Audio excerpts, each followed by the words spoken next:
revient l'honneur de vous présenter rapidement, un peu plus que tout à l'heure, Alexandre Lacroix.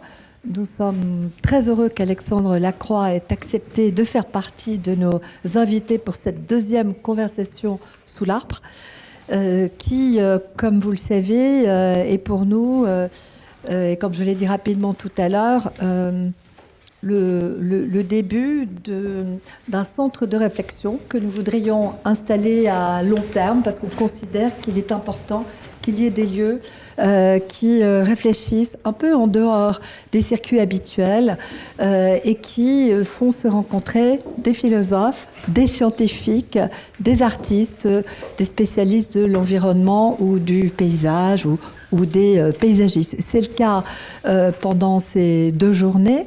Et donc, on va cet après-midi entendre Alexandre Lacroix. Alexandre Lacroix est philosophe, rédacteur en chef de Philosophie Magazine depuis 2006, si je ne me trompe. C'est vous qui avez créé le magazine. Vous êtes écrivain, vous êtes professeur à Sciences Po, comme je l'ai rapidement dit tout à l'heure. Vous écrivez pour les adultes et aussi pour les enfants, avec l'idée de partager cette relation à la nature, notamment avec les plus petits. Ce qui est important, et c'est ce qui, à mon avis, va apparaître dans ce que vous allez nous dire, c'est que vous êtes spécialiste d'une discipline très rare, qui est l'esthétique environnementale. Et évidemment, dans un lieu comme Chaumont-sur-Loire, qui attache beaucoup d'importance au paysage, beaucoup d'importance à l'art, à l'esthétique, au beau, concept que nous osons évoquer, qui parfois est un concept qui, dans le domaine de l'art contemporain, est souvent un peu sujet à caution. Et le fait que vous ayez écrit cet ouvrage, que vous y soyez sensible à ces sujets, a fait qu'on ne pouvait pas organiser cette conversation sans vous. Merci, bonjour à tous, merci pour cette présentation, merci pour votre accueil et merci aux participants d'être présents. Alors effectivement, je m'intéresse à une discipline assez méconnue dans le champ de la philosophie, qui est l'esthétique environnementale. Qu'est-ce que c'est que l'esthétique environnementale ? C'est un domaine dans lequel on s'interroge sur notre relation à la nature, notre relation à la fois perceptive, émotionnelle. On s'intéresse également aux représentations qu'on peut avoir de la nature. Et c'est un domaine de recherche qui est plutôt anglo-américain, plutôt méconnu en France, qui était totalement absent de ce qui était présenté à l'époque où j'étais étudiant en philosophie. Et ce que je vous propose de faire pour l'heure que nous avons à passer ensemble, en tout cas pour l'heure d'exposé, c'est de vous donner en fait les notions de base, en fait le kit de survie de l'esthétique environnementale, on pourrait dire ça comme ça. C'est une toute première introduction, vous expliquer quelles sont les questions qu'on s'y pose et quels sont les principaux courants qui se partagent ce domaine. Ce qui fait que je pense qu'en 1 heure environ, c'est une ambition qu'on peut atteindre. Vous aurez les idées un peu plus claires sur ce que c'est, les problématiques qui s'y discutent. Et que ça pourra ouvrir d'autres débats et des débats pluridisciplinaires, puisque par nature, l'esthétique environnementale s'ouvre sur d'autres domaines comme la biologie ou encore l'art des paysagistes. Alors, pour introduire un petit peu la question de l'esthétique environnementale, je vais partir vraiment d'une expérience toute simple, vraiment une expérience complètement banale en fait, que j'ai faite sur l'île de Santorin, hors saison, en octobre, en Grèce, où je me suis retrouvé à contempler un coucher de soleil. Alors, dans un café qui s'appelle le Sunset Café, vous savez que dans les lieux touristiques, Sunset Café, ça signifie que le café est orienté vers l'ouest et que donc il a une vue sur le crépuscule. Santorin a un relief un peu particulier, c'est une île de la Grèce méridionale créée par une éruption volcanique, si bien qu'on y domine la mer d'à peu près 300 mètres. La photo, je ne l'ai pas prise moi-même, mais elle est prise là-bas à peu près, à l'endroit où je me trouvais, sur la ville de Oia. Et donc, dans cette ville, à l'heure du coucher du soleil, je sais pas, vers 18h, quelque chose comme ça, en cette saison, quelques buveurs apparaissent dans le café, rejoignent la terrasse. On regarde ensemble le coucher du soleil, on commande un verre. C'est banal, hein, c'est une situation complètement banale de touriste. Et c'est merveilleux, c'est très beau. On voit vraiment, c'est comme un compte à rebours, un coucher de soleil, on voit le disque solaire s'effacer et tomber petit à petit derrière la mer. Il n'y a plus qu'un point lumineux sur l'horizon et le soleil disparaît. Et là, il s'est passé quelque chose qui, pour moi, a été une expérience un peu révélatrice ou un déclic. Les gens se sont mis à applaudir. Le philosophe a pris le dessus sur le vacancier, ou plutôt je me suis dit, tiens, c'est vraiment intéressant ce geste d'applaudir. Qu'est-ce qu'on applaudit au juste? Qu'est-ce que ça signifie? Est-ce que c'est de la gratitude, de l'admiration? En fait, on touche là à une difficulté, une première difficulté qui est liée à l'esthétique environnementale, c'est que quand nous avons des émotions devant une œuvre d'art, on comprend bien ce qui est en jeu. Ce qui est en jeu dans l'art, c'est quelque chose qui s'apparente à la conversation entre humains. L'art est la poursuite par d'autres moyens symboliques d'une conversation que nous avons, nous autres humains, sur ce que nous ressentons, éprouvons, comprenons de la condition humaine. Et on voit bien qu'on va admirer chez l'artiste à la fois la maîtrise technique, la virtuosité, mais également la vision du monde qu'il nous propose. En tout cas, c'est de l'humain qui converse avec de l'humain en art. Qu'est-ce qui se passe dans l'admiration que nous pouvons porter à un coucher de soleil? Là, la question devient un petit peu difficile, parce que la question signifie, en fait, pourquoi avons-nous une relation au paysage, à la nature, au milieu que nous habitons ou que nous traversons, qui n'est pas simplement utilitaire. C'est-à-dire, regarder le coucher de soleil, à proprement parler, ça ne sert à rien. Ça n'a aucune espèce d'intérêt qui serait lié à une finalité précise. Et je dirais que si on se demande pourquoi on trouve ça beau, par exemple, ou on est nombreux à trouver ça beau, il se trouve que on peut raisonner sur le beau de manière statistique. Le coucher de soleil, comme d'autres spectacles, mais ils ne sont pas si nombreux, fait partie des spectacles naturels qui ont fait l'objet d'une appréciation esthétique dans de très nombreuses civilisations. Comme s'il y avait quelques spectacles consensuels. Et celui-ci en fait partie. Alors, qu'est-ce qu'on admire au juste? Cette question a trouvé sa réponse pendant longtemps dans la perspective monothéiste. Ça va ou je parle trop vite? Parfois on me dit que je parle trop vite. Ça va, je suis toujours clair. Dans la perspective monothéiste, en fait, la résolution de la question passe par l'intervention d'un agent surnaturel, c'est-à-dire qu'en fait, la nature est considérée elle-même comme une création. Alors pas n'importe quelle création, comme l'œuvre d'un agent omniscient, omnipotent, enfin Dieu lui-même. Et dans une perspective monothéiste sur le monde, on a un rapport un peu triangulaire qui s'est établi entre le créateur, la création et la créature, c'est-à-dire l'homme. Donc on a des rapports d'équivalence. D'ailleurs, ces rapports sont condensés dans une formule de Victor Hugo qui est très synthétique et que j'aime bien.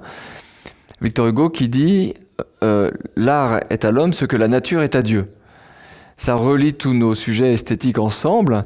C'est une phrase qui signifie en fait que quand l'homme crée, il essaye de s'approprier quelque chose du pouvoir créateur divin, du fiat lux, du que la lumière soit divin, et qu'en fait, il y a une continuité entre l'activité artistique, la création artistique et la création divine. Si maintenant, vous considérez que soit vous n'avez pas la foi, soit que vous n'êtes pas complètement convaincu par cette explication qui nous fait voir la nature comme un artefact, en fait comme une création divine, comme une œuvre d'art. Là, la question du beau esthétique devient un peu vertigineuse. C'est-à-dire, enfin du beau naturel, pardon. Cette question devient un petit peu vertigineuse, difficile à expliquer. On aurait pu penser qu'au XVIIIe siècle, c'est-à-dire au moment où les Lumières progressent et où reflue donc l'explication religieuse du monde, ou la perspective monothéiste sur le monde que je viens de décrire, les philosophes auraient dû s'emparer de cette question de l'esthétique environnementale, ou de se poser la question du beau dans la nature. En fait, c'est pas ce qui s'est passé. Ce qui s'est passé, c'est que, en plein âge romantique, quand Hegel tient une chaire d'esthétique à l'université de Berlin et donne un cours monumental sur l'esthétique de 1818 à 1829, il inaugure son cours par une remarque préliminaire. Hegel nous dit que l'esthétique est la discipline qui s'intéresse au beau artistique à l'exclusion du beau naturel. Il perçoit une difficulté, c'est-à-dire il perçoit une difficulté sous-jacente et dit aussitôt « Je ne sais pas si quelque chose comme le beau naturel existe, mais examiner cette question m'emmènerait vraiment trop loin. » Donc il voit bien qu'il y a un problème. Et il ajoute encore une remarque, il dit « Mais de toute façon, l'idée la plus médiocre qui traverse l'esprit d'un humain est encore plus belle et plus grandiose que le soleil. » Alors ça, c'est une affirmation assez forte. Si vous essayez de penser à l'idée la plus médiocre que vous avez eue depuis ce matin, et que vous l'isolez, enfin ça va être difficile de l'isoler parce qu'elle était au milieu de pensées grandioses et superbes, mais si vous l'isolez et que vous vous dites elle est plus belle que le soleil, plus importante que le soleil, ça paraît être une affirmation d'un orgueil humain complètement démesuré. En fait, ce que veut dire Hegel par là, c'est que pour lui, les phénomènes spirituels, et donc la pensée, sont délestés de la matière. C'est un idéaliste allemand, et le paysage est en quelque sorte lesté de matière, tandis que la pensée a une sorte de communication directe avec le spirituel et l'immatériel. En tout cas, le geste de Hegel a fonctionné et a été entendu, c'est-à-dire qu'à partir de lui, en esthétique, on s'est occupé de l'art. Il existe d'innombrables traités sur la peinture, sur la musique, sur la sculpture. Ça remplit des bibliothèques entières. Et je dirais que cette espèce d'interdit de s'intéresser en esthétique au beau naturel a prévalu jusque très tard, jusqu'en 1966, où un philosophe qui s'appelle Ronald Hepburn a écrit un article, publié un article qui s'appelle « L'esthétique contemporaine et l'oubli du beau naturel », où il invite en fait ses collègues philosophes à rouvrir la question. À rouvrir la question de nos émotions esthétiques dans la nature, devant la nature. Il se trouve que Ronald Hepburn n'est pas tellement connu aujourd'hui. Et d'ailleurs, je vais parler de beaucoup de gens peu connus en esthétique environnementale. C'est normal, ne vous inquiétez pas, ça n'est pas enseigné. C'est une littérature de papers scientifiques en anglais. Il n'y a pas vraiment de livre sur la question. Et en tout cas, il a été entendu par des chercheurs en philosophie, et pas seulement en philosophie, également en biologie, qui se sont dit, tiens, on va se pencher sur cette question, ça nous intéresse. On est en 1966, c'est pas tout à fait un hasard. Et il y a une sorte de mouvement hippie derrière, un retour à la nature qui s'inaugure, une pensée écologique qui se déploie, et donc la question est rouverte à ce moment-là. Donc ça fait maintenant quelques décennies qu'il existe quelque chose qui ressemble à l'esthétique environnementale, et les chercheurs qui se sont intéressés à ce domaine se partagent en 3 groupes, on va dire 3 écoles ou 3 courants de pensée. Mon but au cours de cette heure qu'on va passer ensemble, c'est pas du tout d'épuiser la question, mais c'est de vous présenter rapidement ces 3 positions, ces 3 courants de pensée, et vous dire aussi quel est celui que je privilégie, qui n'est pas celui qui domine d'ailleurs. J'essaierai de vous expliquer brièvement pourquoi. Donc ce qu'on va faire ensemble, c'est un repérage, une sorte d'état des lieux rapide. Ça correspond à peu près à la première partie de mon livre Devant la beauté de la nature, mais disons, je trouve que ce repérage, je vais vous donner pas mal d'informations, mais en même temps, ça va, on peut me suivre? Oui, un peu. Je vais vous donner pas mal d'informations, d'outils, mais en même temps, je me dis que ça vaut le coup parce qu'après, vous verrez à peu près, vous aurez le paysage, quoi. Voilà. La première école de pensée ou la première position en esthétique environnementale, donc il s'agit de s'intéresser sur ce que ça signifie. Qu'est-ce qu'on dit quand on dit d'un paysage, tiens, c'est beau? On l'a tous dit. Tiens, regarde, c'est beau. Qu'est-ce qu'on dit? Qu'est-ce que ça signifie? La première école vient de la psychologie évolutionniste. Et c'est bien naturel. On est dans un monde anglo-américain où Darwin est beaucoup plus présent que dans la tradition continentale ou dans la tradition française, où il est un peu ignoré, malheureusement. Et en psychologie évolutionniste, il y a cette idée assez simple que nos préférences, en général, ont été forgées par la dynamique évolutionnaire de notre espèce, par l'évolution de notre espèce. Homo sapiens a 300 000 ans. On a pris un coup de vieux il y a quelques années, en 2017, on a découvert des ossements. On croyait qu'on avait 200 000 ans, on en a 100 000 de plus. Donc Homo sapiens a 300 000 ans. Nous avons coévolué avec les écosystèmes. Et on peut se dire que dans cette dynamique de coévolution, se sont forgées des préférences. Si on veut le dire de manière simple et amusante, on peut dire la chose suivante, c'est ce que disent 2 psychologues spécialistes de l'évolution. Si jamais aujourd'hui nous aimons le chocolat et nous aimons faire l'amour, c'est parce que nos ancêtres qui aimaient les aliments sucrés et qui aimaient faire l'amour ont laissé une plus grande descendance en bonne santé que ceux qui n'aimaient ni l'un ni l'autre. Vous voyez, c'est quelque chose d'aussi simple que ça. Alors, l'idée est la suivante. Si jamais il y a dans l'évolution d'Homo sapiens le creuset ou le berceau de nos préférences esthétiques, ça doit pouvoir se mesurer statistiquement. C'est-à-dire qu'on doit pouvoir identifier des préférences stables et quasi universelles à l'échelle de l'espèce pour certains types de paysages. Du coup, 2 chercheurs qui s'appellent John Falk et John Bowling ont fait passer un test à plein d'échantillons, d'abord aux États-Unis, puis en Scandinavie, en Italie, en Afrique subsaharienne, en Indonésie. Ils ont montré 5 biomes ou 5 milieux, 5 écosystèmes aux gens, 5 photos. Et la question est, vous préférez quoi? Et ils sont arrivés à des résultats extrêmement convergents qu'ils ont publiés en 1982. Alors, sans vous dire tout de suite le résultat, je vais vous faire passer le test. Ben oui. 5 biomes, pourquoi 5 biomes? Parce que il faut choisir pour ce test des environnements dans lesquels Homo sapiens s'est établi en grand nombre sur une longue période. Si on parle d'une préférence qui s'est répandue à l'échelle de l'espèce, ça ne peut pas être une préférence liée aux rares personnes qui habitent au Cap Horn ou qui habitent du côté du Groenland. Vous voyez, il y a des populations comme ça un peu isolées. Non, il faut qu'il y ait eu une installation d'Homo sapiens pérenne et dans un nombre significatif. Donc il n'y a que 5 milieux sur la Terre qui répondent à cette exigence.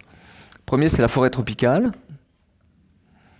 Je vous les montre d'abord tous, puis on fait le test après. Ensuite, le désert, la forêt de conifères, la savane, la forêt de feuillus. Maintenant, on récapitule. Et on fait un vote à main levée. La question est simple, c'est que préférez-vous? Donc, qui préfère la savane? Qui préfère la forêt tropicale? Au niveau esthétique? Que préférez-vous? C'est la question. 3 votes, 4 votes pour la forêt, 5 votes pour la forêt tropicale. Qui préfère le désert? 1, 2, 3, 4, 5, 6, 7, 13 pour le désert. Qui préfère la forêt de conifères? 3 personnes. La savane? 2 personnes. La forêt de feuillus? Alors, autant vous dire que vous n'êtes pas représentatif de notre espèce. De notre espèce. Peut-être que des Néandertals se sont glissés dans l'assistance. Alors, non, je plaisante. Mais c'est le. Alors, non, vous n'êtes pas du tout représentatif parce que le désert arrive toujours en dernier. Et ici, il arrive en premier. Donc, il y a une inversion complète des préférences. Ce que John Bolling et John Falk ont mesuré, c'est une préférence nette pour la savane jusqu'à un âge compris entre 15 et 25 ans. Et ensuite, dans l'hémisphère nord, la savane passe en deuxième place et elle est détrônée soit par la forêt de conifères, soit par la forêt de feuillus. Leur explication étant la suivante. Nous aurions une préférence innée pour le paysage de savane et en fait, par un phénomène d'acculturation, on se mettrait à préférer les milieux dans lesquels on va se promener. En France, si on va se promener, on va se promener, à part dans les Vosges, plutôt dans une forêt de feuillus et disons au Canada ou plutôt dans une forêt de conifères. Donc suivant l'endroit où on se trouve dans l'hémisphère nord, la forêt qui devient le lieu des promenades détrône la savane qui manifesterait une préférence innée. C'est vrai que c'est... On est déconnecté de la nature. Comment? Ça veut dire qu'on est déconnecté de la nature ici. Ah, peut-être. Peut-être, ou bien le résultat est contestable, et ça on va en reparler. En tout cas, il est d'abord, je dirais, frappant ce résultat d'une préférence pour la savane, sauf ici à Chaumont. Il a quelque chose de frappant pour notre imaginaire parce que ce qu'on peut se dire, c'est tiens, oui, mais Homo sapiens, l'humanité vient des grandes plaines de l'Est africain et donc ça a l'air d'être une préférence pour le berceau. Ça, c'est beaucoup trop mécaniste et beaucoup trop déterministe comme vision des choses. D'autres tests ultérieurs, faut savoir que je vous parle d'un test, mais il y a une multitude de tests de ce type qui ont été faits sur la forme des nageoires des poissons qu'on préfère, la ligne d'horizon qu'on préfère, la couleur du pelage qu'on préfère. Il y a des tests en tout genre qui ont été faits dans ce domaine. En fait, l'explication est quand même plus subtile que cela. C'est pas simplement que l'humanité aimerait son berceau, en quelque sorte, même si c'est la première interprétation qu'on a envie de faire, mais c'est une interprétation un peu sauvage. C'est qu'en fait, nous disent les psychologues évolutionnistes, la savane présente une distribution d'éléments qui est à peu près optimale pour la survie d'un chasseur-cueilleur. Pourquoi ? Parce que dans la savane, je peux voir loin, je peux me cacher, c'est-à-dire m'aplatir dans les herbes hautes, je peux cueillir des fruits, c'est-à-dire il y a des arbres mais pas trop hauts, il y a des plans d'eau, il y a ces animaux sympathiques qui se laissent tuer sans trop protester qu'on appelle des herbivores. Et donc il y a une sorte de combinaison optimale d'éléments pour la survie d'une espèce qui doit bivouaquer, chasser, cueillir. Donc c'est à peu près ça ce que nous disent les psychologues évolutionnistes. En 2013, nos deux chercheurs, John Falk et John Bowling, 30 ans c'est ça après la première publication de leurs résultats, ont publié un nouvel article, un peu en forme de cocorico ou de victoire, quoi, en disant, bah voilà, notre hypothèse est toujours là. Ce qu'on appelle l'hypothèse de la savane n'a pas été détrônée, sauf ici aujourd'hui à Chaumont. Et ils donnent deux autres exemples que j'ai trouvé intéressants pour consolider un petit peu leurs résultats. Ils disent, en fait, observons que si on laisse à des humains la possibilité d'avoir un jardin pour ou un espace, un territoire, un bout de territoire pour leur agrément personnel, ils vont avoir tendance à y redistribuer les éléments qu'on trouve dans la savane. Autrement dit, ils vont y mettre des arbres mais un peu espacés et pas trop hauts, une pelouse, des fleurs, un plan d'eau, un peu de sable ou de la rocaille ou des rochers. En fait, on va se reconstituer une savane et ça vaut à la fois pour le jardin qu'on va trouver dans les lotissements autour d'une maison voilà, de catalogue, mais aussi pour les parcs. Là, c'est une photographie des jardins du Luxembourg. Ça vaut pour les golfs. Et donc, il nous ouvre un petit peu les yeux sur une tendance, à part dans les jardins japonais qui partagent avec les habitants, les participants de ce séminaire à Chaumont-sur-Loire un certain goût pour l'aridité. À part dans ces lieux-là, on reconstruit des savanes à usage de loisirs. C'est quand même un argument assez fort. Maintenant, on peut se dire quand même, est-ce qu'on n'a pas envie d'adresser des reproches à cette théorie, à cette hypothèse de la savane et à nos psychologues évolutionnistes ? Qu'est-ce que vous pensez de leur hypothèse ? Est-ce qu'on peut leur faire une objection ? Le regard qu'on pose est complètement culturel. Enfin, moi, j'ai choisi conifère parce que je pensais à une phrase de Giono, une phrase magnifique sur une forêt conifère. Et je pense que quand on regarde les autres images, c'est pareil, c'est complètement médiatisé, oblitéré par la culture qu'on peut avoir. Il me semble. Alors ça, c'est une objection que je vais garder en réserve parce qu'on va voir que cette position culturaliste, là, je vous ai donné une explication de type naturaliste. L'explication de type culturaliste, c'est la seconde école, ou plutôt la deuxième école en esthétique environnementale, oui. Si vous allez en parler, c'est ce que je voulais dire. Je pense que l'énorme erreur de la psychologie évolutionniste, c'est qu'elle passe du gène à la fonction sans intermédiaire. Et en fait, s'il y a dans notre cerveau toute une période qui suit la naissance d'acquisition de l'environnement, et en fait, vous choisissez de préférence l'environnement auquel vous êtes habitué. Moi, c'est comme ça que j'expliquerai cette hypothèse de la savane. En fait, le jardin du Luxembourg, on le voit assez couramment, les golfs, etc. Disons que ce serait adaptatif et pas original. Enfin, je pense qu'il y a d'autres dispositions qui sont innées, mais pas celle-là. D'accord. Est-ce qu'il y a d'autres objections qui vous viennent à l'esprit ? Oui, et quand on se suggère par la beauté des images que vous montrez, évidemment, l'image de désert est plus jolie que l'image de feuilles. C'est esthétique. On est influencé par la beauté des images que vous présentez. Oui. Alors là, il y a une objection d'une autre nature, mais il y a aussi un problème. C'est que je suis rentré en contact avec John Falk, qui est très sympathique, ainsi qu'avec pas mal de chercheurs dans le domaine de l'esthétique environnementale. Quand j'écrivais mon livre, je voulais échanger avec eux et pour leur poser certaines questions sur des points noirs de leur théorie. Puis aussi, dans son cas à lui, je voulais les photos. Ils les ont perdus, ces deux nigauds.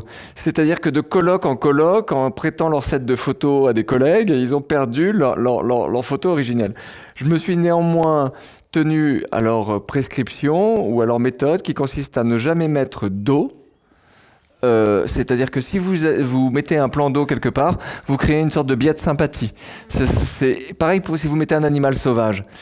Et donc, effectivement, j'ai choisi des images sans animaux et sans eau, mais c'est difficile le choix des images, si vous voulez. Moi, j'ai glané ces quelques images et ben oui, j'ai bricolé puisque je n'ai pas les images originales. Parce que esthétiquement, c'est vrai que moi, effectivement, pour moi, le désert, c'est la plus belle des photos. Alors voilà, et comme je n'ai pas le set original, je ne sais pas s'ils s'étaient débrouillés pour qu'il y ait une qualité, on va dire, esthétique équivalente, même s'il est difficile d'en juger entre les différents clichés. Je dis un mot, il y a une différence entre préférence et beau. Et voilà, ça c'est la grande objection.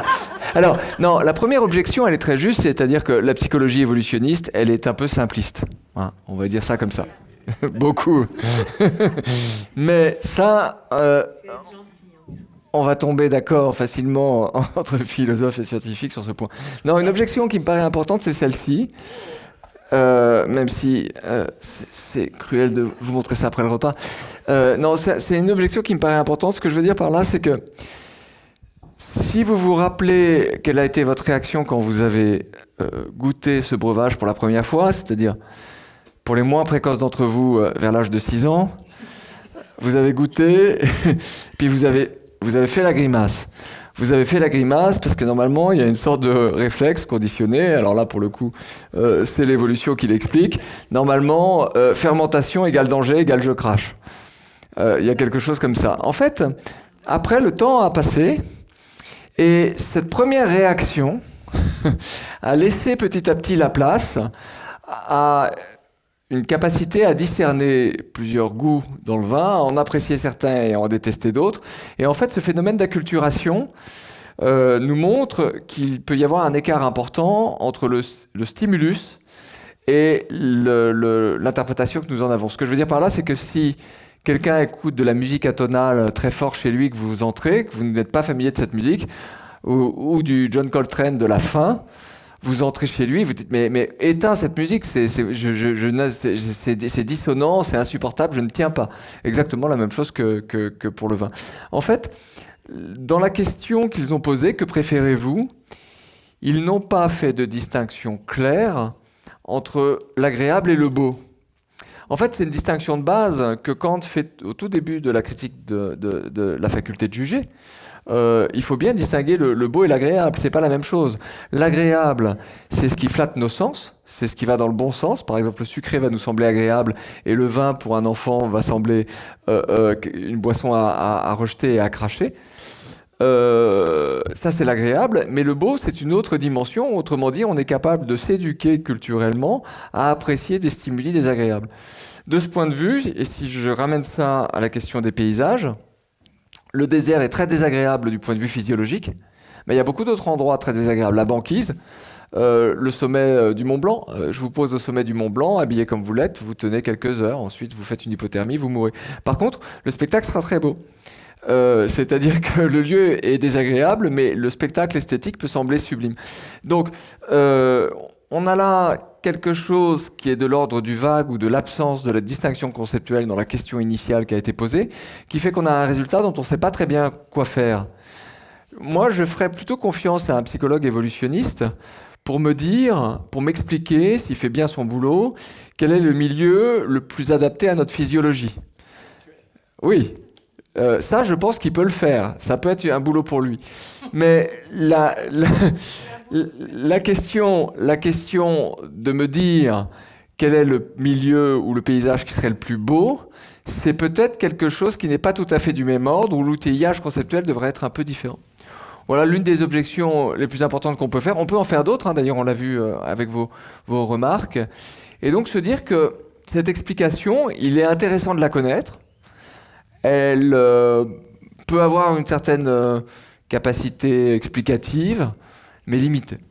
Alors, la deuxième position qu'on va trouver en esthétique environnementale, donc c'est clair, sur la première position, on est dans une approche de biologiste, de théoricien de l'évolution, un peu mécaniste, un peu réductionniste. Bon. Deuxième approche, c'est vraiment orthogonalement opposé, c'est le développement d'un modèle culturel.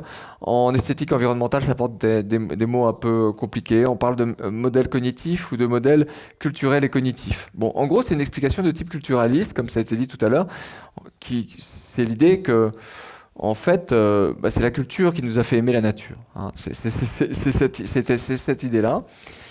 Et je dirais que moi, je vois une origine ou une racine de cette conception dans l'émergence d'une grande culture de paysage, d'une grande sensibilité au paysage en Europe, notamment dans la peinture de paysage telle qu'elle va s'élaborer en Angleterre au XVIIIe siècle. Et là, il y a un auteur méconnu, lui aussi, qui est tout à fait intéressant, qui s'appelle William Gilpin. Gilpin, c'est quelqu'un, alors le nom à mon avis vous dit rien, mais c'est pas grave, parce que c'est quelqu'un qui a inventé un genre littéraire qui est encore l'un des plus lus et les plus fréquentés aujourd'hui. Il a inventé les guides touristiques. Il a publié le premier de tous les guides touristiques qui sont les observations sur la rivière Wye en 1782. Et en fait, Gilpin est quelqu'un qui, pour la première fois dans l'histoire de l'humanité, écrit un récit de voyage en ayant la conviction, ou plutôt en invitant le lecteur à refaire son voyage. Auparavant, quand on faisait un récit de voyage, on racontait ce qu'on avait vu, parce que les voyages étaient rares. Donc on racontait ce qu'on avait vu à l'autre bout du monde, en pensant que le lecteur ne pourrait jamais y aller. Là, il choisit comme premier objet la rivière Wye, qui se trouve à 2 heures de cheval de Londres, à 2 heures de calèche. C'est un lieu de villégiature, parce que justement, c'est atteignable par ses contemporains. Il dit, vous pouvez aller dans cette vallée, pas dans celle-ci, ce château vaut le coup d'œil, etc. Gilpin, dans son livre, développe un concept, parce qu'il explique un peu de philosophie. Alors, il bricole en philosophie, mais il développe un concept qui est le concept de picturesque. Picturesque, parfois certains auteurs le traduisent pittoresque en français, mais à mon avis, on loupe l'idée si on parle de pittoresque, parce que le pittoresque, c'est les colombages en Normandie, quoi. Le picturesque, c'est autre chose, c'est ce qui est digne d'être représenté en peinture. Et donc, pour lui, c'est vraiment un critère de discrimination et d'observation des paysages. Il y a des paysages qui sont dignes de figurer sur une peinture et d'être peints et d'autres pas. Gilpin est un peintre amateur, son frère est peintre animalier, son père, ancien officier des armées de la Reine, est peintre amateur, ils sont tous peintres dans la famille. Ils adorent la peinture.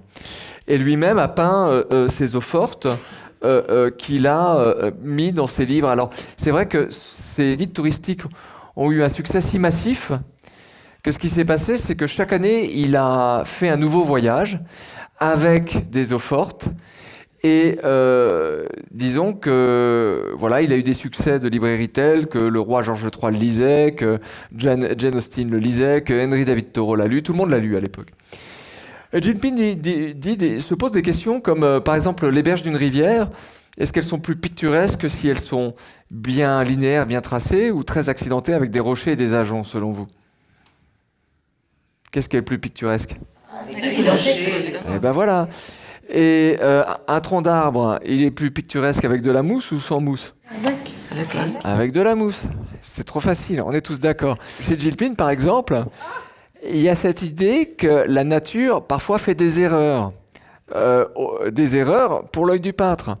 Par exemple, il y a certains arbres qui n'ont pas la dignité picturesque qui leur permettrait de pousser seuls. C'est-à-dire que pour lui, un chêne qui pousse seul dans une prairie, c'est picturesque, mais si c'est un hêtre ou un bouleau, c'est chétif, c'est médiocre, c'est vulgaire. Il vaut mieux que le chêne et le bouleau poussent en petits bosquets.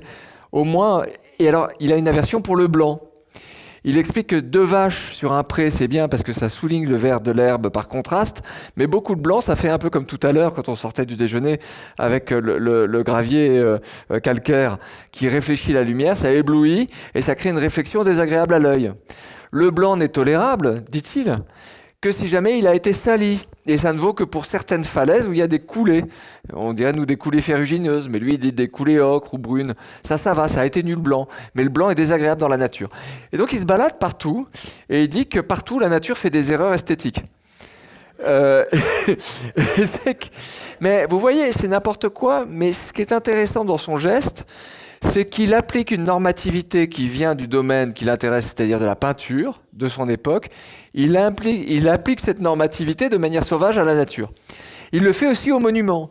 Moi, j'ai refait son voyage en Angleterre pour les besoins de mon livre, et donc j'ai refait la rivière Wye, et là-bas, il y a une abbaye en ruine. Et lui, il dit, les communs, les anciens bâtiments et tout tout ça, c'est moche, il faudrait le détruire à coups de masse. C'est pas picturesque. Par contre, le clocher est superbe. Donc, il propose carrément de raser certaines montagnes, de déblayer certains monuments, si vous voulez, au nom du picturesque. Ça a été beaucoup imité. Il y avait des pastiches de Gilpin qui se diffusaient dans la presse parce que ça faisait l'effroi des contemporains, en quelque sorte, où ça les faisait rire. Ils se baladaient. Et puis, à la fin de son voyage, il dit les paysages vers l'embouchure, c'est-à-dire l'embouchure est à Swansea, n'ont plus tellement d'intérêt. Ce sont des paysages dégénérés. Donc il invente par anticipation une espèce de notion d'art dégénéré appliquée à la nature qui est tout à fait bizarre. Et en fait, c'est vrai que ça devient sacrément boueux. La fin de la rivière Wye quand on est vers Swansea est assez moche, je dois dire, et même lugubre. Mais c'était quand même curieux de voir, de refaire ce voyage et de se dire tiens, à partir de là, ça n'est plus intéressant. Alors, Gilpin est à la naissance d'un style, d'une manière de voir la nature. Et il a fait fortune, c'est-à-dire qu'il a inspiré ses contemporains et beaucoup d'Anglais se sont mis à vivre comme ça, c'est-à-dire à faire un voyage l'été et à créer à partir de ce voyage pendant l'hiver, notamment William Turner. Et William Turner faisait donc un voyage chaque été et il prenait des croquis sur place et il peignait en atelier. Et un jour, il fait un voyage accompagné par John Ruskin, qui raconte ce voyage dans sa série Les peintres modernes.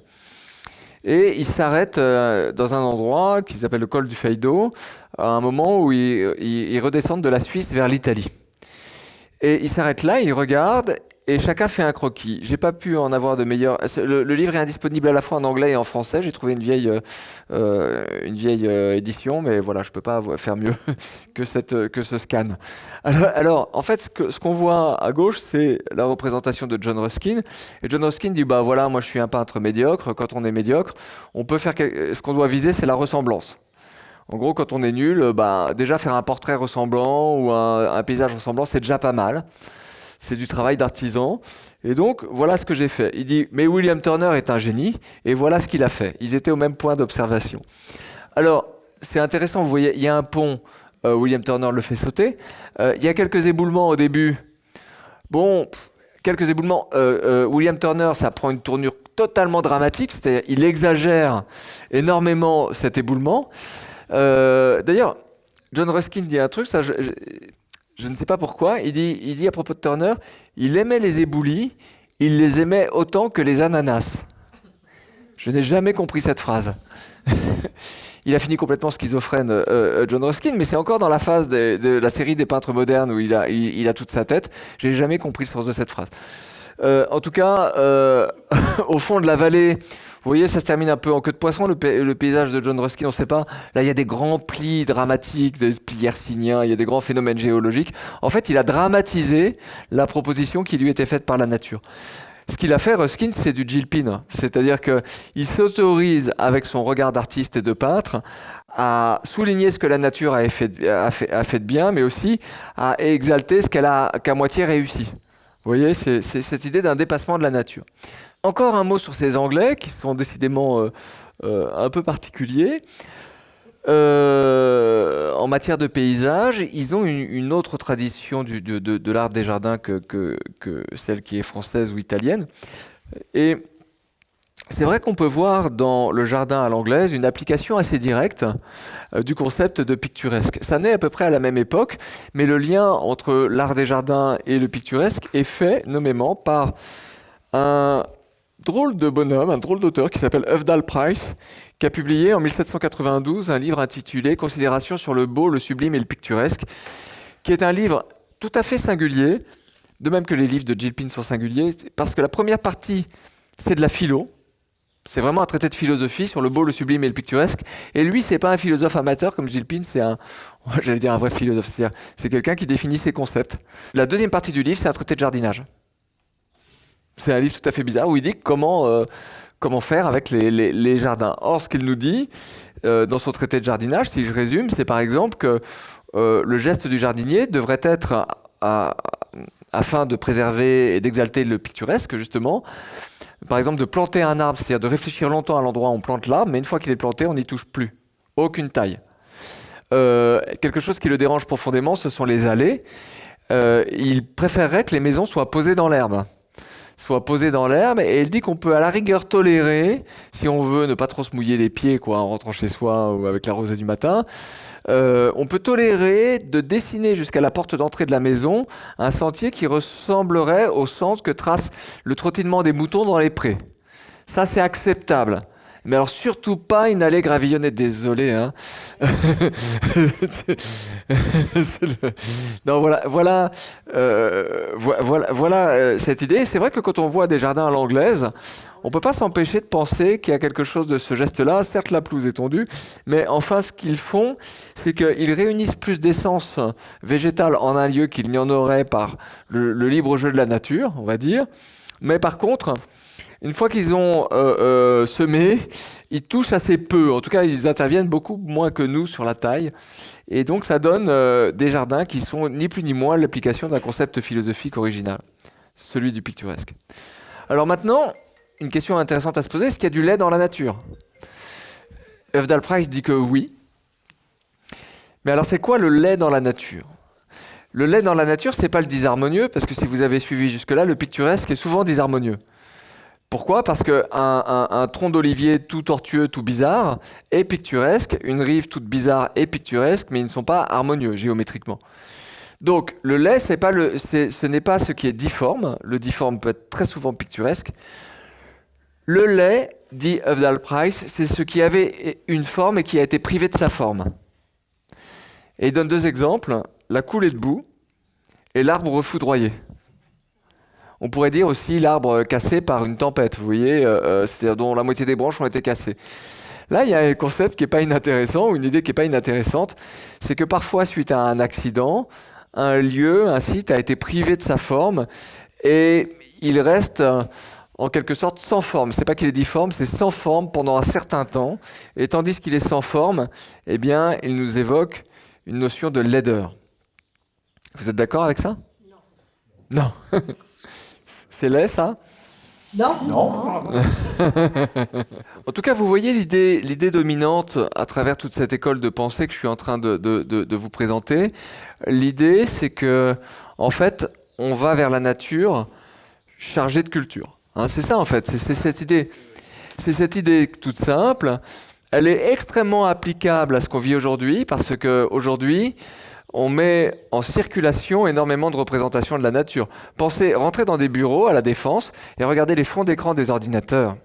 Dans n'importe quelle entreprise, quel magnifique galet, quelle belle rivière, quel beau torrent, quel ciel étoilé. Vous voyez, c'est-à-dire, on a des représentations de la nature sur les fonds d'écran, sur Instagram, sur des calendriers, sur des cartes postales, dans des livres pour enfants, dans des films, dans des photographies. Puis évidemment, il y a la grande peinture qui est encore, je dirais, un niveau au-dessus. Et donc, ça veut dire qu'assez jeunes, on a déjà une certaine culture G en matière de paysage.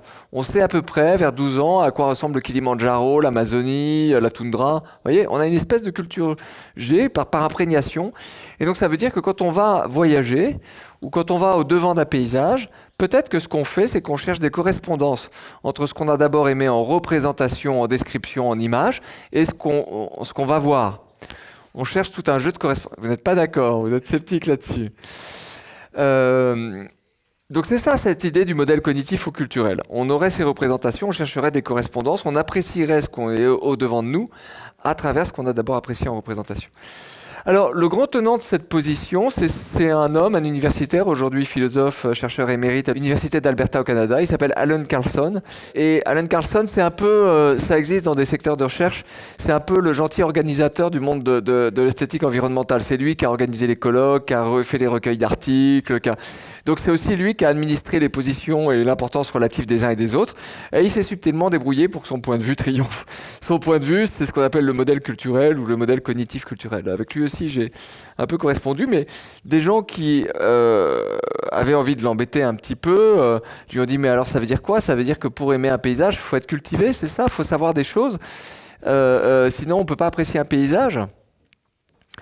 Parce qu'une objection qu'on peut faire, c'est l'objection de l'enfant. Un enfant a des impressions extrêmement vives si vous le mettez dans un jardin ou devant un paysage, et pour autant, il peut avoir une culture picturale, par exemple, très faible par rapport à celle de l'adulte, qui lui aura des impressions émoussées. Alors, lui, avec beaucoup d'humour, il a fait un article de recherche intitulé Quel est le bon curriculum vitae pour être capable d'apprécier un paysage, quoi. Il détaille le curriculum vitae qu'il vous faut pour être capable. C'est sans peur et sans reproche, hein, il y va. Il y a 5 points requis, sinon vous n'êtes pas capable d'apprécier un paysage. Les 5 points requis, c'est que il faut. Alors, il a des positions assez bizarres, mais il dit il faut avoir fait des sciences naturelles. En général. Il faut s'y connaître un peu en géologie, en botanique, en météorologie, sinon là vraiment vous voyez rien, quoi. Donc c'est un point très important pour lui et c'est celui qu'il place lui tout à fait en premier. Ensuite, il faut connaître un peu l'histoire et l'histoire de l'agriculture notamment, c'est-à-dire qu'il faut être capable de comprendre quelles ont été les interventions humaines sur le paysage. Donc il faut faire des sciences sociales. Il faut, dit-il, ça c'est un point bizarre, avoir du vocabulaire. Il dit que si on n'a pas le mot zèbre, on voit pas le zèbre. On voit un cheval avec des drôles de couleurs. Donc il faut maîtriser un certain vocabulaire commun. C'est bizarre en même temps, c'est-à-dire est-ce que je ne vois pas le chêne si j'ai pas le mot chêne? Ça renvoie à une question très complexe en philosophie sur l'articulation entre le langage et la perception, je ne vais pas la creuser. Et puis tout à fait en dernier, il parle de la culture artistique.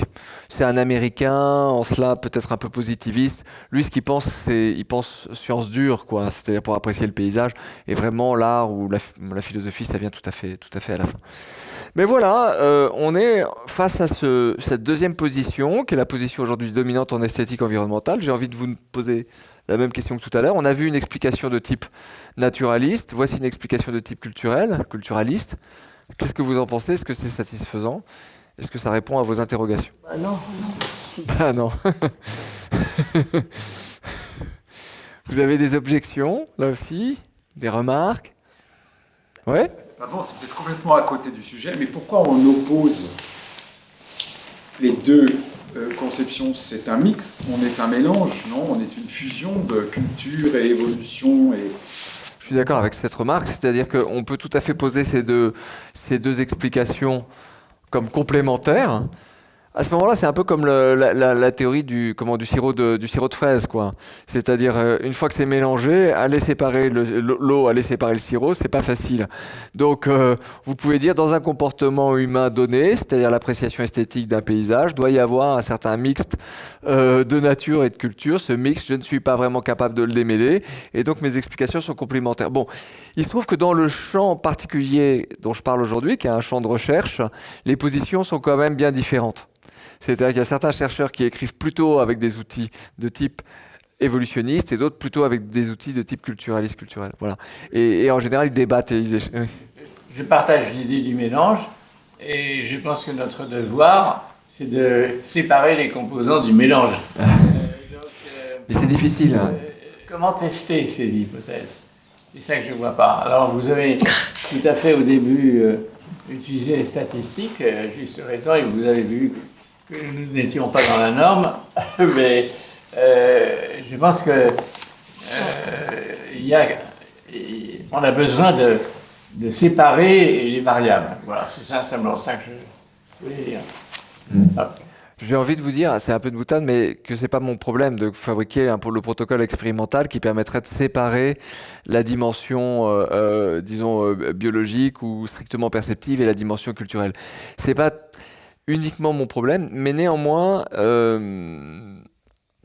ça nous emmènerait un peu loin. Non, mais vous pouvez avoir des arguments de votre discipline qui vous permettent de progresser dans cette distinction, sans même nécessairement... Bon, moi, je suis amené à faire des références à la biologie, bien sûr, mais ma question est simplement, est-ce que vous pouvez aller vers plus d'objectivité dans votre démarche? Alors, moi, ce que j'ai fait, ce qui m'est arrivé, ce que je suis en train de vous proposer, c'est une sorte d'état de l'art dans ce petit domaine. Quand j'ai fini cet état de l'art, qui correspond grosso modo à la première partie du livre, dans ma propre recherche, je me suis dit, oui, mais alors il y a un problème, et ce problème qui n'a pas été vu, je vais simplement le nommer, c'est pas un problème, le problème n'est pas de construire un protocole expérimental, le problème c'est que, au fond, personne n'a approfondi là-dedans le fonctionnement des 5 sens communs. En fait, il faut s'intéresser à l'appareil perceptif humain pour comprendre ce qui se noue entre l'environnement extérieur et l'appréciation esthétique.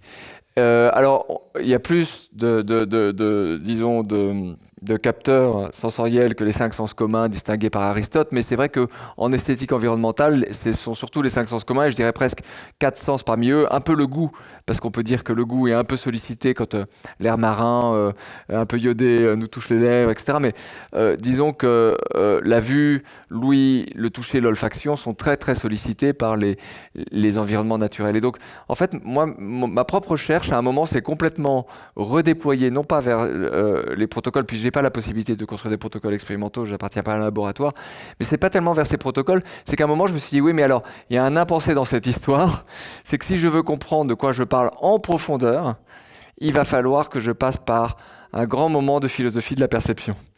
La neuroscience est là. Hein. Oui, bien sûr. Ah. Bien sûr, mais je ne vais pas y aller. C'est-à-dire, je ne vais pas y aller parce que ça nous entraînerait trop loin pour voilà l'objectif que je me suis fixé, qui est de baliser en fait un peu le terrain. Mais effectivement, ça laisse un petit peu ouverte plein de une cette histoire. Moi, je trouve que l'objection de l'enfant qu'on peut faire au modèle culturel et cognitif est une objection assez forte en fait.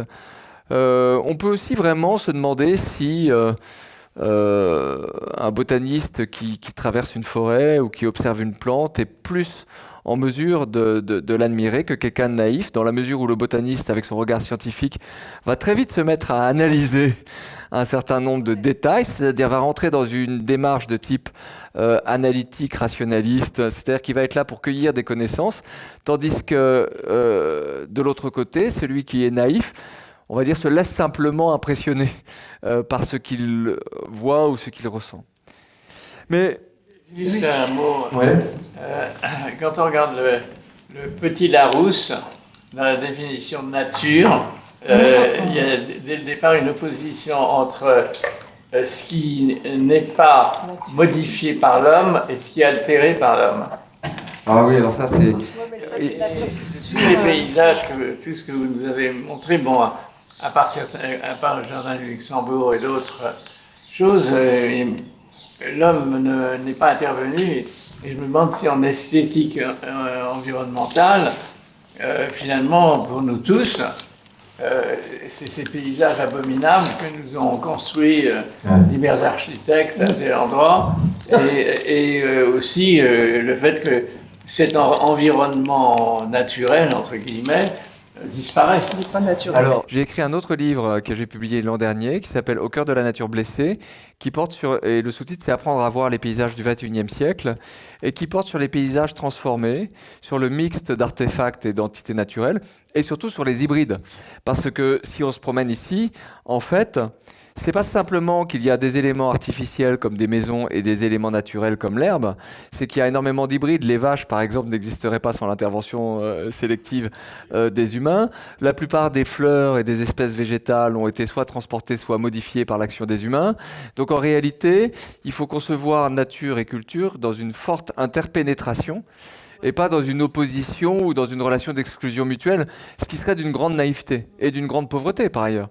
Moi j'ai tendance à dire, une image que j'utilise un peu à des fins pédagogiques pour faire comprendre ce point, c'est l'idée que c'est comme le son sur une chaîne stéréo, nature et culture. C'est-à-dire que en fait, ce sont des pôles de l'expérience et vous êtes toujours quelque part entre les deux.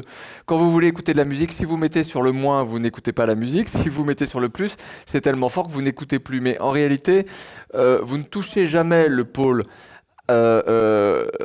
culture ou artifice à l'état pur. Si vous êtes dans le souterrain, dans un parking souterrain, vous allez dire c'est un milieu artificiel, mais non, c'est un écosystème. Il y a vous-même, il y a des virus, il y a des bactéries, il y a des microbes, il y a peut-être des cafards ou d'autres insectes, et puis des rats, et donc vous avez affaire à un écosystème, bien qu'il vous paraisse riche en artifice. Mais inversement, si vous êtes en montagne ou dans une forêt primaire, vous allez dire ça c'est la nature, mais elle est affectée par le réchauffement climatique, cette nature. Et donc, en fait, vous ne touchez jamais un lieu qui serait un isolat parfait de nature ou de culture. Ça n'existe pas à la surface de la Terre.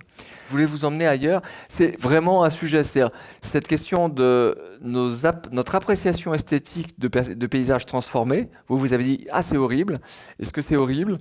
C'est vraiment une grosse question. Non, mais c'est vraiment une grosse question. Moi, de même que je pars dans le livre sur Devant la beauté de la nature, l'expérience là, du coucher de soleil que je vous ai raconté en Grèce, je pars pour l'autre livre d'une autre expérience commune. C'est vous êtes devant un beau paysage, vous voulez faire une photo, puis il y a un pylône.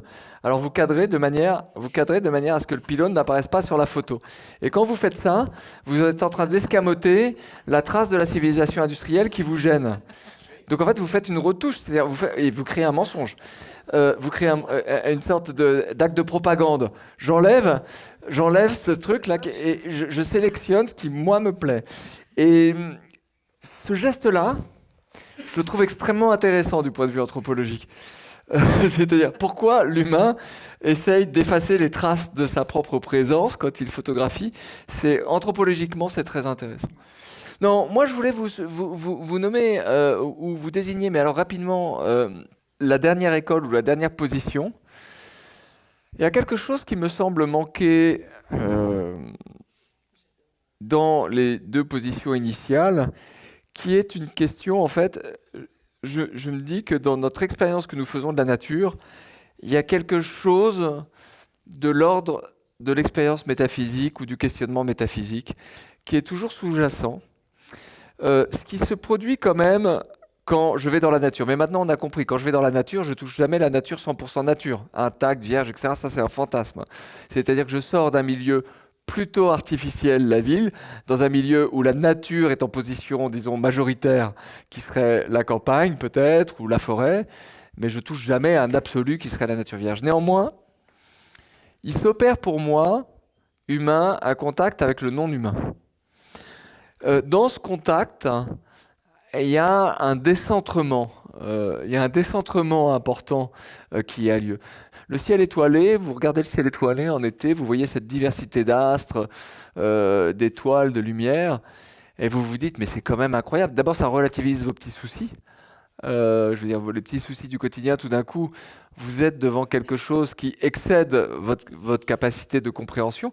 Même si vous aimez bien la cosmologie et la cosmologie contemporaine et que vous vous êtes un peu frotté à ces livres, vous savez que cet univers observable, on ne connaît son histoire que jusque 13,7 milliards d'années en arrière, qu'on ne l'a pas vraiment dénombré ou qu'il y a plutôt des querelles assez subtiles et complexes sur son dénombrement, mais en tout cas c'est très très vaste. On parle en milliards de soleils et de systèmes.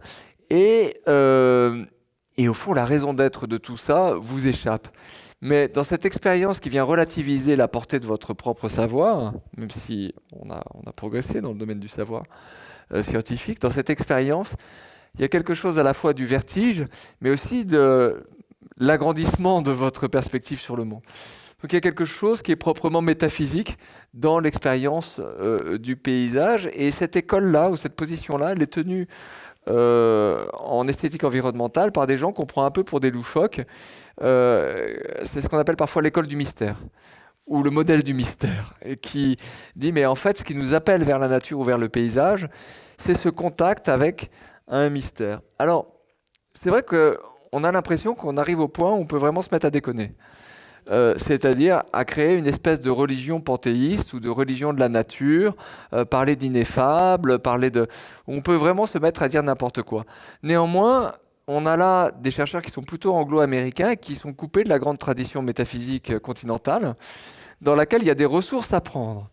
Notamment, si on veut parler de métaphysique sans dire n'importe quoi et sans s'égarer complètement, je pense que chez Wittgenstein, il y a pas mal à prendre. Je ne vais pas beaucoup développer ce point, je développe plus dans ce que j'écris, mais je vais simplement vous donner une notion que je trouve intéressante. Wittgenstein, à la fin d'un livre qui est redouté par les étudiants en philosophie parce qu'il y a des équations de logique dedans qui sont toutes plus bidons les unes que les autres, c'est quasiment de la pataphysique, ou ce sont quasiment des gags, et lui-même, je pense, le reconnaissait, il formule à la fin quelque chose qu'il appelle la forme générale de la proposition, qui est une fonction. Je peux vous dire, ça veut rien dire. C'est-à-dire cette... Mais... ce qui est intéressant, c'est que dans la toute dernière section, ou plutôt l'avant-dernière section, la section 6 de son Tractatus, il avance un concept qu'il appelle le mystique. le mystique, c'est ce qui n'est pas susceptible de démonstration scientifique. Et dans le mystique, il met 3 choses. En gros, il met tout ce qui est intéressant. Il met l'éthique, la métaphysique et l'esthétique. Et il dit, bon, là, on ne pourra pas administrer la preuve. On ne pourra pas faire des démonstrations coercitives qui ont une valeur scientifique. Et il dit quelque chose quand même d'intéressant. Il dit que dans le mystique, rien ne se démontre. Mais il dit que le mystique se montre. Il y a cette phrase que j'aime beaucoup, c'est « Il y a assurément de l'indicible, il se montre, c'est le mystique ».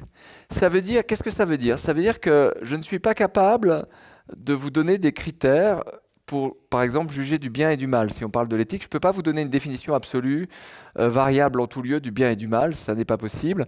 Je peux vous fournir un commandement, par exemple interdit de tuer, mais même ce commandement, il a une portée assez modeste. C'est-à-dire que l'interdit de tuer, déjà, il est desserré par la légitime défense.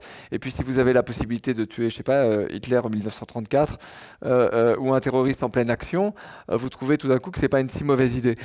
Donc, même l'interdit de tuer, une fois contextualisé, si vous voulez, devient relatif. Donc je ne peux pas vous prouver ou vous démontrer ou vous donner une définition scientifique rigoureuse de ce que serait le bien et le mal. Néanmoins, si je suis Wittgenstein, dans l'action bonne, quelque chose se montre à moi comme étant bon, et dans l'action mauvaise, je reconnais quelque chose comme mauvais. Ça se montre à moi. C'est intéressant. Je n'ai pas la définition, je n'ai pas la compétence scientifique pour cerner la notion de bien et de mal, mais quelque chose se montre. Et voilà, c'est une piste de réflexion que je trouve intéressante. Et je crois que c'est quelque chose de cet ordre-là qu'on peut dire à propos du beau dans la nature. Je ne suis pas capable, autrement dit, de vous donner une définition du beau ni dans l'art ni dans la nature, une définition scientifique du terme. Pas plus que je ne suis capable de vous donner une définition du lait. Et d'ailleurs, si je vous donne une définition comme celle de Vidal Price, elle fait un peu sourire. Enfin, on voit bien qu'elle a une certaine portée, mais qu'elle est limitée. C'est-à-dire, je suis là dans un domaine où j'ai du mal à fournir l'argument de preuve et de définition. Par contre, quelque chose se montre à moi dans le coucher de soleil comme étant beau. Vous voyez, c'est-à-dire, je ne peux pas le démontrer, mais je peux vous le montrer. Tiens, regarde le coucher de soleil avec moi. Quelque chose de cet ordre-là. Alors on pourrait dire c'est très bien tout ça, mais à quoi ça sert l'esthétique environnementale? Et là je vais conclure rapidement avec des choses que vous connaissez déjà plus. L'esthétique en général c'est un peu un truc de philistin. Ce que je veux dire par là c'est que voilà, c'est la guerre en Ukraine, ça va super mal, un peu partout dans le monde, et on est presque au bord d'une 3e guerre mondiale si on en croit les observateurs les plus inquiets. Mais je suis ici au château, je me sers un bon verre de vin, j'écoute une belle musique, qu'est-ce que c'est bon, quoi, qu'est-ce que c'est beau. Vous voyez, c'est ça l'esthétique, ça a l'air d'être un plaisir comme ça de Philistin. Mais en fait, l'esthétique environnementale, elle nous ramène aux enjeux politiques les plus contemporains, c'est-à-dire elle nous amène à la question de la crise écologique. Parce que suivant ce que nous ressentons devant les paysages abîmés, nous allons être poussés à agir ou pas. Il y a un phénomène dont vous avez un peu entendu parler, qui s'appelle le réchauffement climatique, avec des gens qui en contestent l'existence, les climato-sceptiques, qui ont eu tendance à se faire un peu discrets dans le paysage intellectuel depuis quelques années, comme vous l'avez remarqué. Il y a un autre phénomène qui, lui, n'est pas contesté par les lobbyistes, qui est l'effondrement de la biodiversité, c'est-à-dire l'extinction massive des espèces dont nous sommes les contemporains. On parle parfois de 6e extinction, mais ça, c'est plutôt une expression militante. En tout cas, un indice qui n'est pas contesté, l'indice planète vivante, c'est une méta-analyse, en fait, c'est-à-dire une analyse qui condense des suivis d'évolution de populations animales. L'indice planète vivante montre que l'effectif des animaux vertébrés sauvages entre 1970 et 2014 a diminué de 60%. En fait, je ne suis pas à jour. Maintenant, le nouvel indice planète sauvage, il va jusqu'en 2018 et c'est 69%. L'effondrement, sans compter les effondrements, par exemple, des populations de papillons en Europe, les disparitions d'abeilles. Donc, on a un effondrement de la biodiversité qui est critique et on a des phénomènes de pollution. Là, je vous montre quelque chose de frappant, ce fameux continent de sacs plastiques qui s'est créé par convergence des courants dans le Pacifique et qui a une taille de 3 fois la France. Donc notre action, si vous voulez, l'action de nos sociétés, notre consumérisme, a un impact sur les équilibres globaux qui a de quoi faire peur. Or, les écologistes, ceux qui font de l'écologie politique, ont tendance à emprunter la voie qui est celle de la description de la catastrophe pour faire agir. Et ça ne marche pas. Ça marche pas parce qu'en politique, quand vous agitez les passions tristes, la peur, l'apocalypse, quand vous ne configurez pas un avenir désirable, en fait, la politique, c'est l'art de configurer pour une collectivité un avenir désirable. Si vous ne faites pas ce boulot-là, mais que vous dites que ça va être terrible, que ça va être l'effondrement, etc., les gens ne votent pas pour vous. Il n'y a pas de gouvernement élu, à ma connaissance, au suffrage universel qui serait écolo. Et il me semble que ceux qui font de l'écologie politique ne manient pas assez cet argument-là. C'est-à-dire l'argument de l'émerveillement, l'argument de l'admiration, l'argument du beau, un argument tout simple, en fait, qui consiste à dire que pour chacun de nous, même ceux qui ne penseraient jamais voter écolo, le fait d'avoir accès à un air respirable, à un petit coin de paysage de temps en temps, est quelque chose d'extrêmement précieux, en fait. Si on part de ce que les gens aiment, en fait, et de ce qu'ils apprécient, de ce qui les émerveille, de ce qu'ils trouvent beau, tout d'un coup, j'ai l'impression qu'on peut solliciter un peu plus facilement un passage à l'action. C'est-à-dire qu'en allant d'une passion plus joyeuse vers des formes d'engagement.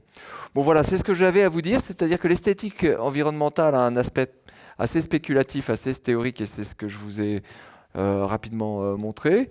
Mais en fait, ce qui est intéressant, c'est que c'est un domaine, certes, de spéculation, de réflexion, mais qui vient s'articuler avec le politique, ou qui peut demander à s'articuler avec le politique.